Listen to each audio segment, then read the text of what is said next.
quarta aula do módulo de nivelamento, e aqui temos uma aula realmente muito importante, assim como as outras, né? Mas aqui a gente vai falar das questões comportamentais.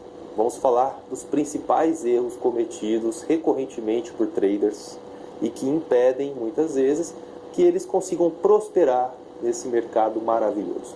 Então, como eu estava dizendo, os maiores erros cometidos pelos traders, tá? Primeiro erro, clássico esse aqui, não colocar stop.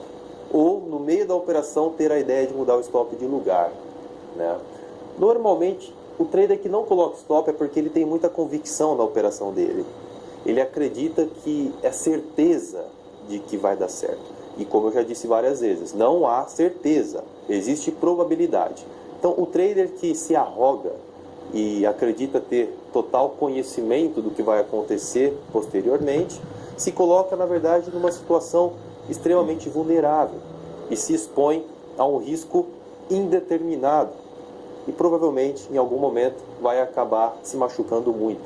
Ou, no calor da emoção, ele muda o stop no meio do trade. O que vocês acham que é mais racional?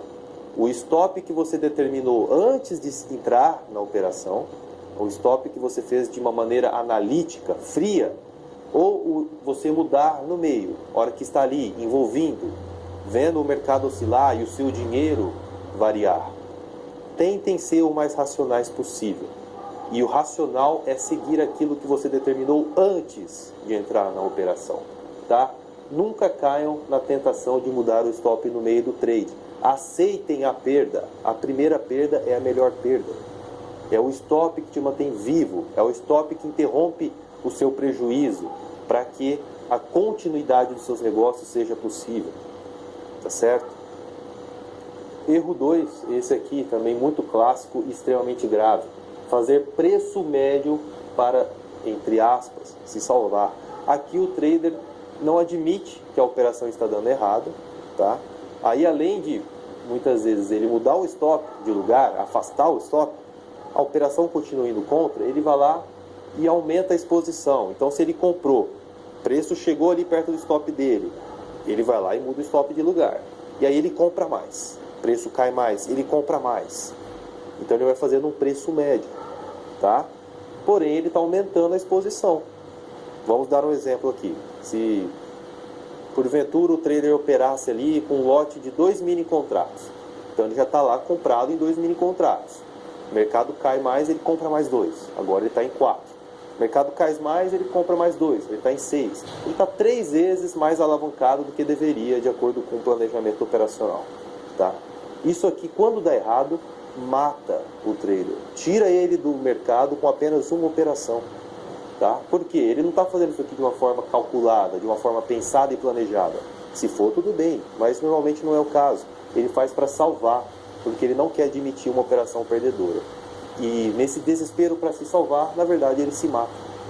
Tá bom? Muito cuidado com isso aqui. Erro 3. Normalmente tudo começa aqui, pessoal. Fugir do planejamento.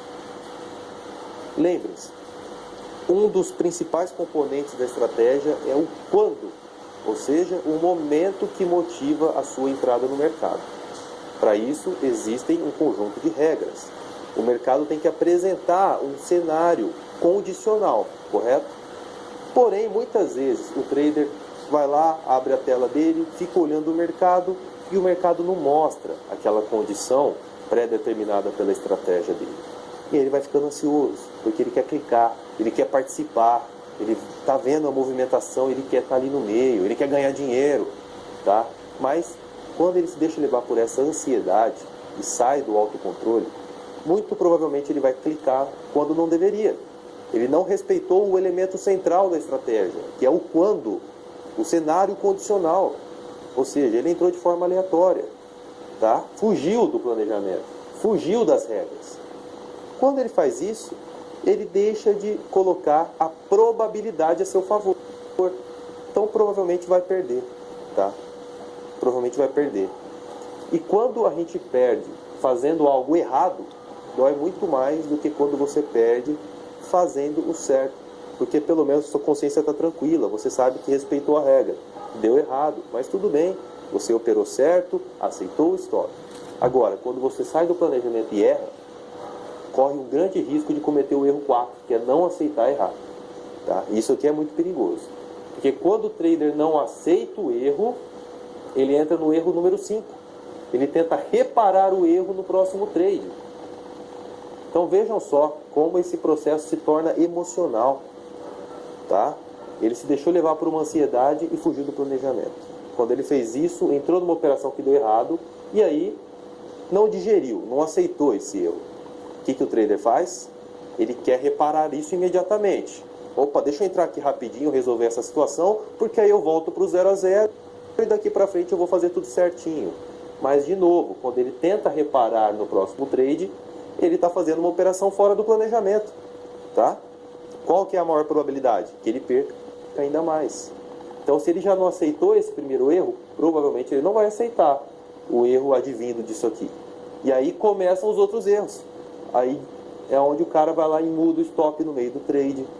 E aí a operação continua dando errado, ele vai para o último recurso, preço médio ilimitado. E vai, esgotando a possibilidade dele.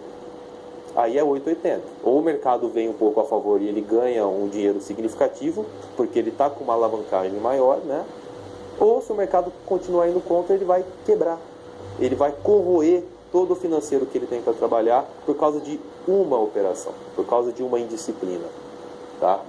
E aí é a roda da destruição isso aqui, né, galera? E por que a gente destacou fugir do planejamento? Porque, como eu disse para vocês, normalmente tudo começa aqui.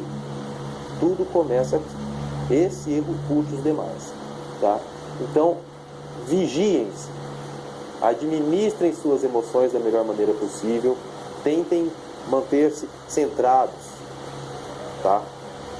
E fazer as coisas da forma mais racional possível, para que vocês evitem cair nisso aqui.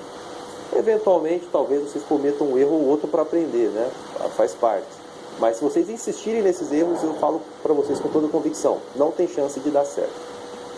Porém, se vocês conseguirem se administrar e evitarem esse processo, você tem toda a chance de realmente conseguir um bom resultado e naturalmente escalar esse resultado dentro do mercado financeiro. E aí, pessoal, vem algumas dicas de mindset, né, de mentalidade. Defina um stop confortável para você, tá? Que o valor perdido não vai te fazer falta. Então isso aqui é o quê? Gerenciamento financeiro. É você estabelecer um planejamento. Olha, eu tenho tanto para trabalhar. Esse aqui é o meu caixa. É como se fosse um negócio. Você está começando um negócio. Você tem que deixar ali um caixa, um capital de giro da sua companhia, não é? Então que seja lá R$1.000, que é o capital que você tem para começar. Então tudo bem, se eu tenho R$1.000, quanto eu aceito perder por dia? Quanto não vai me machucar? Quanto vai que eu vou conseguir perder e ainda assim continuar tranquilo para o próximo dia? Tem que ter esse enquadramento patrimonial. Tem que estar tudo bem amarradinho. Tá certo? Ó, só faça preço médio se estiver no seu planejamento. O preço médio para se salvar, aquele preço médio desesperado, eu já mostrei para vocês. É um dos maiores problemas no processo de desenvolvimento do trader, tá bom? Se for um preço médio bem calculado, bem planejado, com consciência, talvez seja bom. E depois, mais para frente, vocês vão entender como fazer isso. 3. Faça um planejamento todos os dias, tá? Então, antes de clicar, antes de abrir a sua plataforma para operar, faça um planejamento, mais recomendado até no dia anterior. Olhe o mercado, analise o gráfico, defina as regiões interessantes, os suportes, resistências, onde você gostaria de operar no dia seguinte, tá bom? Isso te dá calma, te dá paz e clareza. 4. Aceite que no mercado haverá perdas, dias de loss. Trata-se de renda variável. Tem que aceitar de verdade isso aqui. Porque muitas vezes a pessoa estabelece lá que tem um limite de R$100 por dia para perder. Mas na verdade ela não aceitou internamente esse risco. E vai lá operar. Aí está ali operando. Quando o cenário ruim se materializa, a pessoa não aceita. Então chegou lá os R$100 de negativo, ela não aceita. Ela fala, não, peraí que eu vou recuperar isso aqui, vou corrigir isso aqui. E nessa tentativa de recuperar, perde 2, 3, 5 vezes mais do que poderia. Então você tem que aceitar a realidade do mercado. A perda faz parte. É como se fosse um subproduto do seu negócio, assim como os ganhos. Tá? 5. Não leve o loss para a operação seguinte. Cada operação é uma singularidade do momento. Então fez uma operação, deu errado, faz parte. Ninguém gosta de perder, mas tem que aceitar. A primeira perda é a melhor perda. Então aceita o seu stop, se livra daquela operação ruim, fica livre para uma outra oportunidade. E nessa outra oportunidade foque no momento, no que está acontecendo ali, no dinheiro que o mercado está te proporcionando. Esqueça o stop anterior. Singularidade do momento, tá bom? E, obviamente, respeite o seu planejamento. De nada adianta você planejar se você não respeitar isso depois. E aqui vem a disciplina, a famosa disciplina. Todo lugar fala isso, né? Disciplina, disciplina, disciplina. Parece um clichê, mas é o centro de tudo, tá bom? Se você não tiver disciplina, você não vai respeitar nada daquilo que você planejar. Porém, se você planejar e tiver a disciplina para respeitar esse planejamento durante a execução, você vai ter, sem dúvida nenhuma, um resultado bom e escalável. Então é isso, pessoal. Fechamos aqui mais uma aula do nosso módulo de nivelamento. É aula extremamente importante, tá? Esses fatores comportamentais que vão definir que tipo de trader você será.